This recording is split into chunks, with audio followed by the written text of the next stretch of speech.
Hey guys, Coach Rach here. This podcast is intended to inspire, educate, and support you on your health and fitness journey.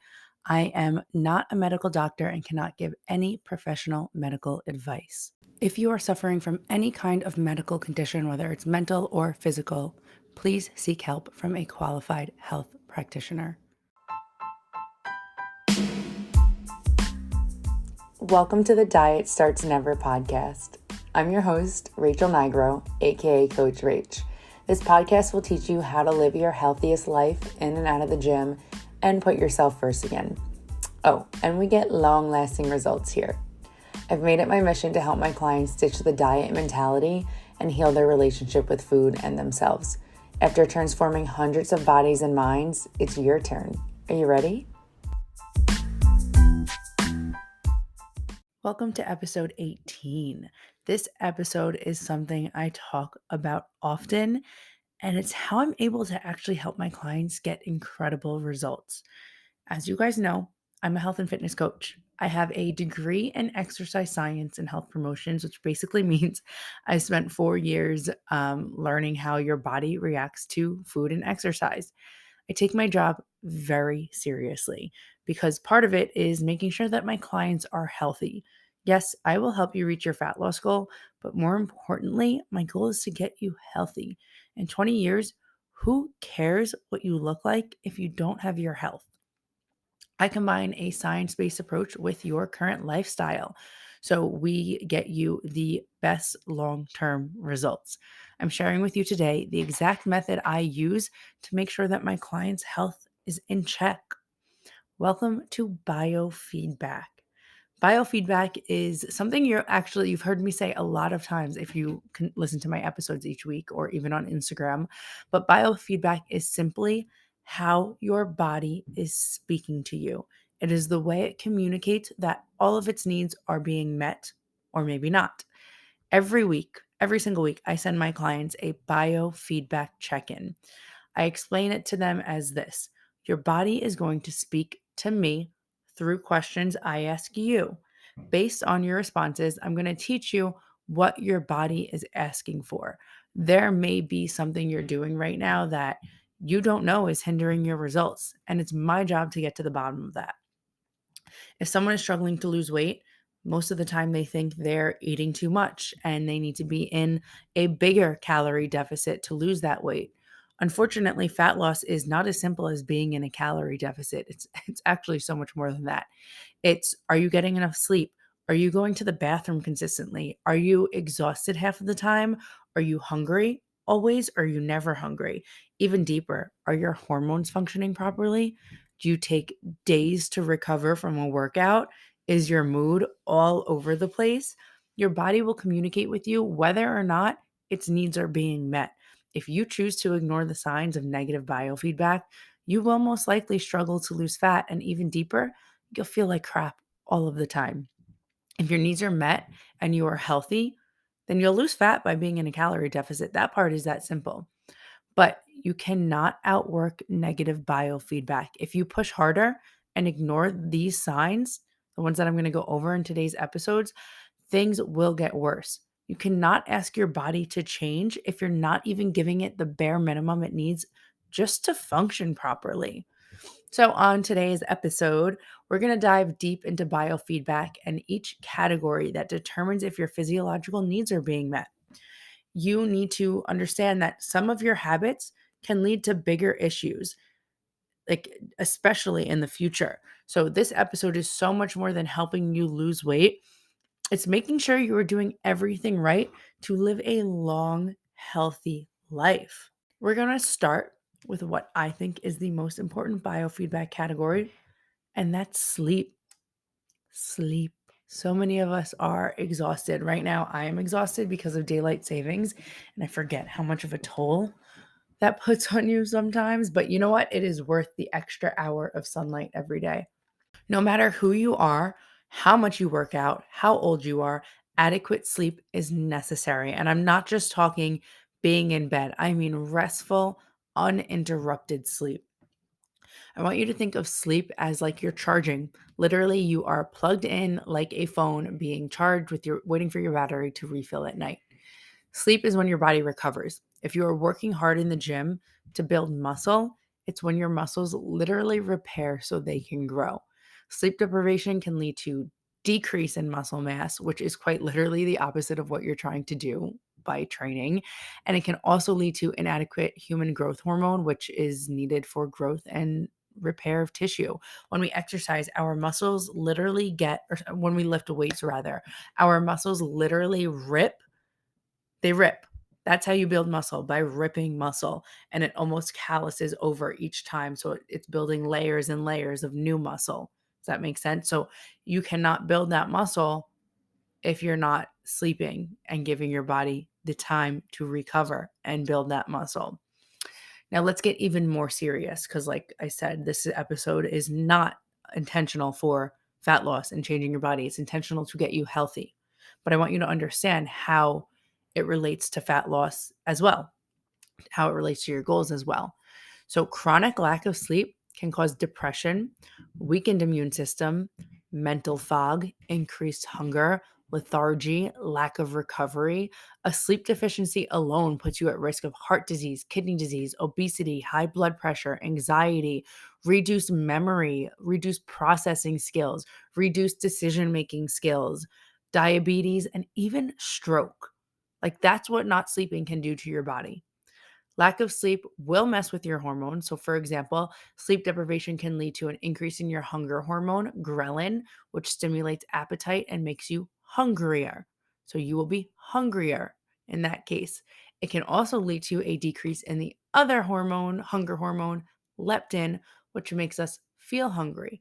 Low leptin equals low appetite suppression. If you're not sleeping, that needs to be taken care of before even trying to make a change to your body. I would so much rather you get an extra hour of sleep if you're getting less than 7 hours than going to the gym for an hour. Sleep first, always. Okay, stress. This comes next on my list. Our minds view physical and mental stress the same. So, whether your leg is broken or you just got your heart broken, your body is going to view that as a stressor in general, period. I get it. Life is stressful, but if you are an overly stressed person and do not take action to decrease your stress, you will experience negative symptoms. Your body will let you know when it's stressed and send symptoms that it does not feel safe. That's what stress means in our body. It means that we're not safe. Like, whether that goes back to, like, I don't know, like prehistoric caveman days. I mean, it definitely does, but our bodies definitely adapted with dealing with stress over time. But at the end of the day, stress means we are not safe in our body. As simple as that. Even when we know we're safe, our brain is thinking it's not. So, chronic inflammation, IBS, low energy, trouble falling asleep or waking up, hair loss, feeling burnt out, moody, these are all symptoms of stress. I am a big, big, big, big believer in the mind gut connection. Have you ever gotten bad news and instantly experienced a stomach ache, like had to run to the bathroom? Yes. Your lesser nervous system is in your gut and has been referred to as your second brain. So there are over 100 million nerve cells in your gut, and they communicate with your actual brain by releasing hormones into the bloodstream. That's how we know when we're hungry. That's how we know when we're full, and so on.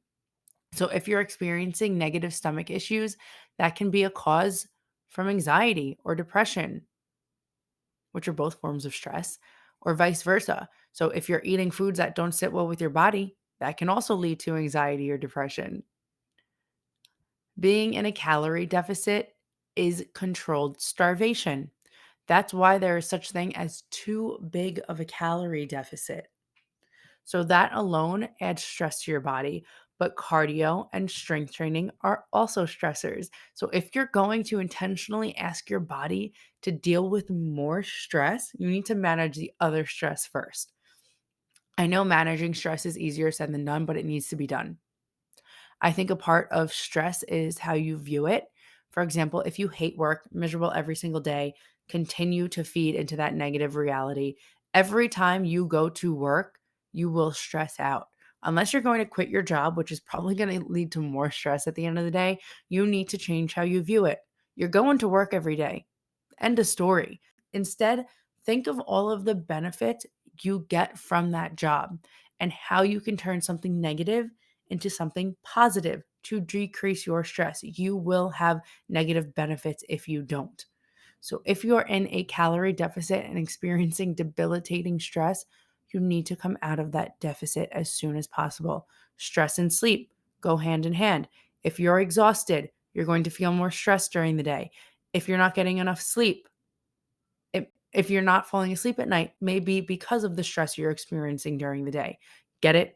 It's all related. Low energy can be caused by not enough sleep, poor sleep, eating too little, dehydration, improper rest days, high stress, overtraining, poor nutrition, being in too big of a deficit for too long.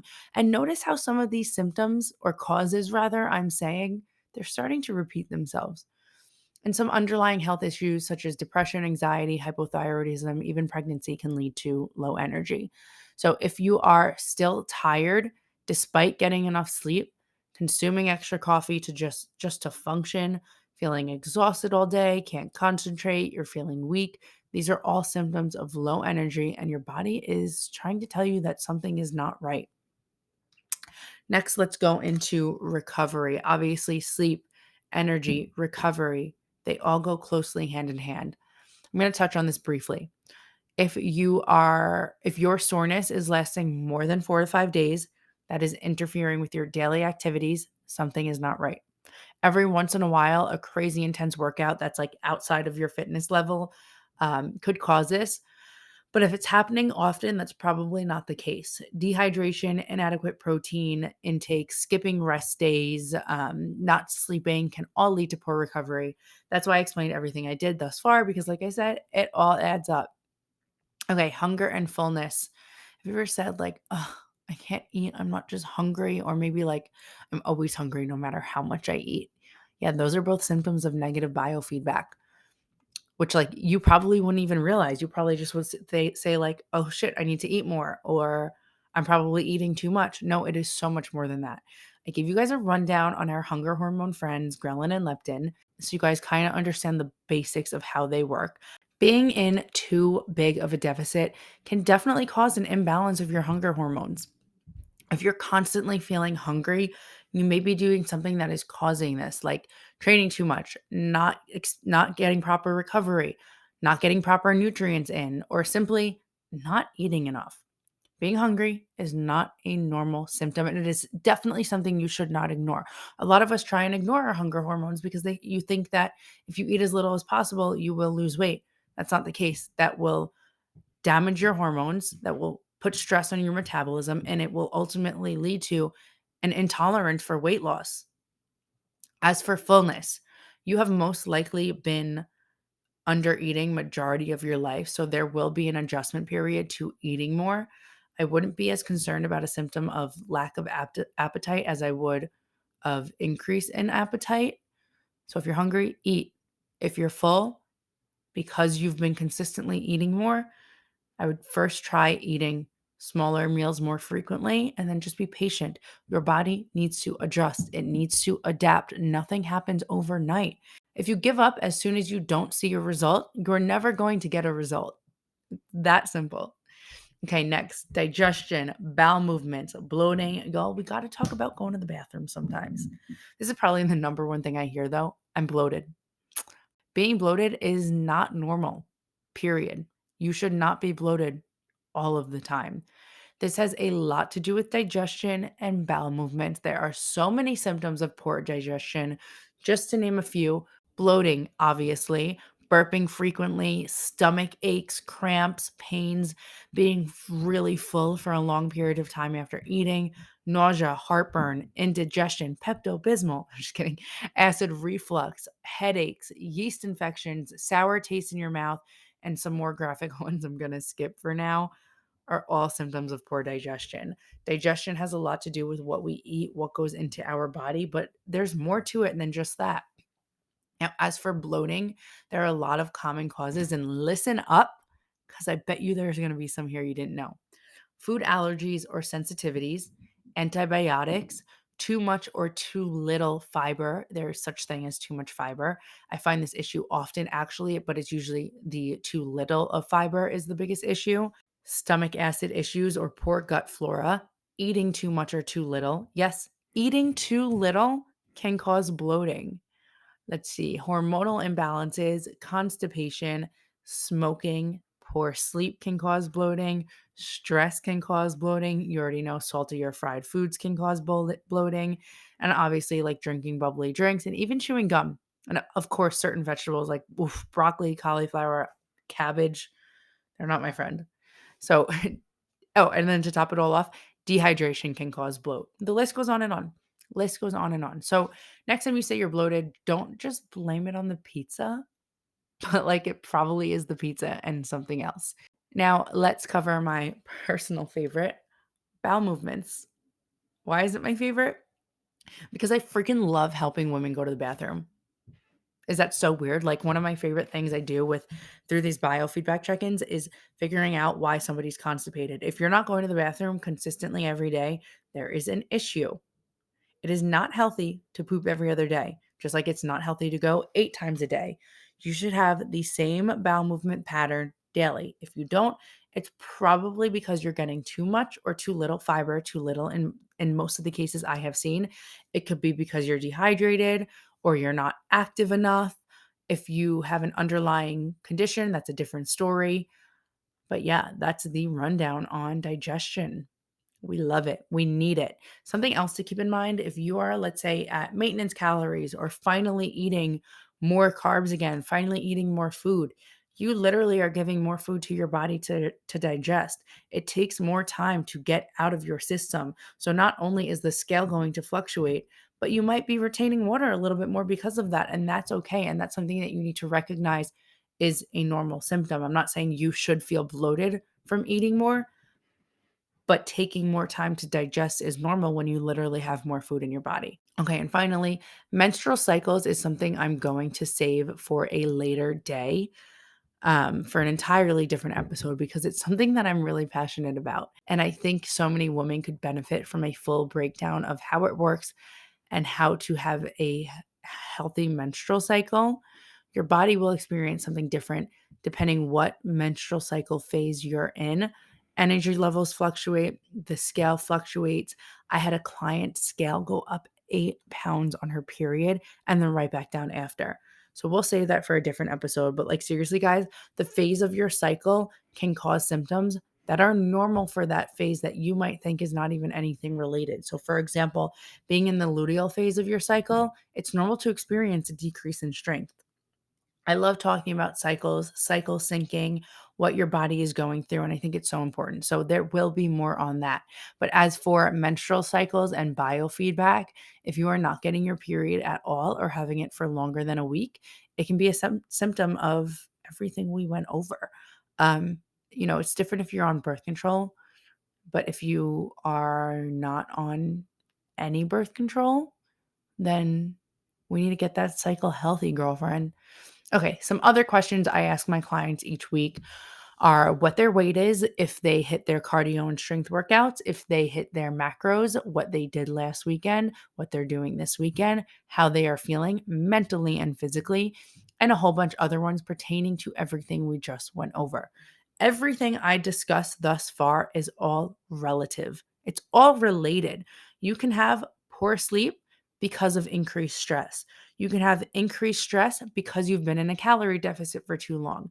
You can be bloated because you're eating too little. You can also be bloated because you're stressed. You can have low energy because you're not eating enough nutrients. You can have diarrhea because you are anxious. You can have anxiety because you are tired. The list goes on and everything is connected.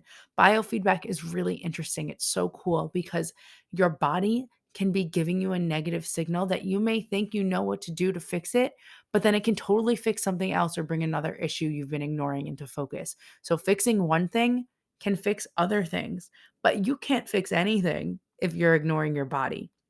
At the end of the day, your health comes first, and ignoring these signs from your body is the best way to get you unhealthy. So we want to make sure you're doing everything possible to live the best, healthiest life you can. Weight loss does not matter. Your health matters. Yes, I get you want to reach an aesthetic goal, but if you focus on how you're feeling from the inside out, that aesthetic goal will follow.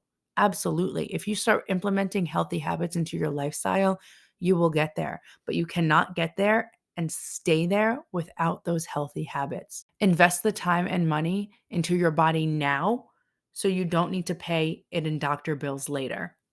And that's it. Thank you for coming to my TED Talk. If something I post or any podcast I share resonates with you or you learn something for it, all I ask is that you share it with a friend or post it to your social media and tag me in it. That helps me know that I am creating things that you love, and that will motivate me to continue to create things that you love, that help you. I am always just a message away. I absolutely love to chat with you and get to know you and talk about your goals and even give you some personalized tips. So thank you guys so much for listening, and I will talk to you next time. Bye.